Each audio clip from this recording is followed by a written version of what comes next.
নমস্কার। আজ আমরা আমাদের ডায়ালিসিস পেশেন্টদের জন্য একটা খুব ইম্পর্ট্যান্ট ইনফরমেশন দিতে এসেছি। রিসেন্টলি জানেন তো, লাস্ট 1-2 বা 3 মাসের মধ্যে বলতে পারেন, আমি অন্তত 5 থেকে 6 জন পেশেন্টকে দেখলাম যে পেশেন্টগুলো আমার কাছে এসছে একটা ভীষণ ইমার্জেন্সি কন্ডিশন নিয়ে। সেটা কি বুঝতেই পারছেন, ডায়ালিসিস চলে মানে সপ্তাহে 2 বার বা 3 বার ডায়ালিসিস করতেই হয়। এটা তো ইমার্জেন্সি, কারণ ওটা ছাড়া তো উনি বাঁচবেন না।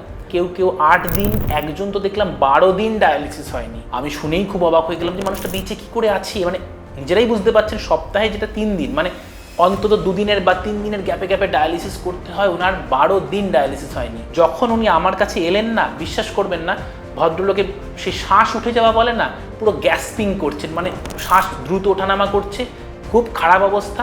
এই সিচুয়েশনটাকে আমরা কি বলি জানেন? ডায়ালিসিসের অ্যাক্সেস ক্রাইসিস। তো ডায়ালিসিস 12 দিন কেন হয়নি? কারণ ওনার হাতের ফিস্চুলা নষ্ট হয়ে গেছে, তারপরে ওই দুদিকে পাম্প ক্যাথ করিয়েছিলেন গলায়, সেও খারাপ হয়ে গেছে কিছু বছরে, পায়েও ইউজ হয়ে গেছে, পায়ে যে টেম্পোরারি লাইন করে করে কিছুদিন চালিয়েছিলেন সেটাও ইউজড।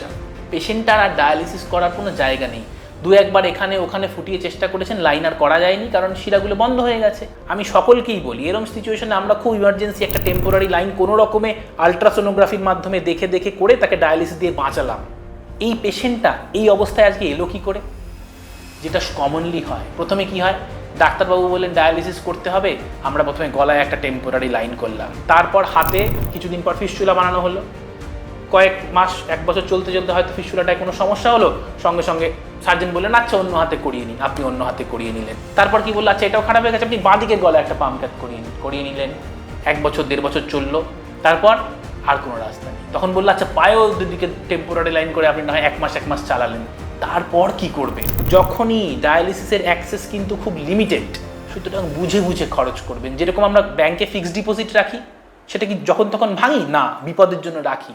তেমনই ডায়ালিসিস ফিস্চুলা যদি কোনো কারণে খারাপ হয়, নতুন ফিস্চুলা বানাবেন না, চেষ্টা করুন ওই ফিস্চুলাটাকেই রিপেয়ার করার।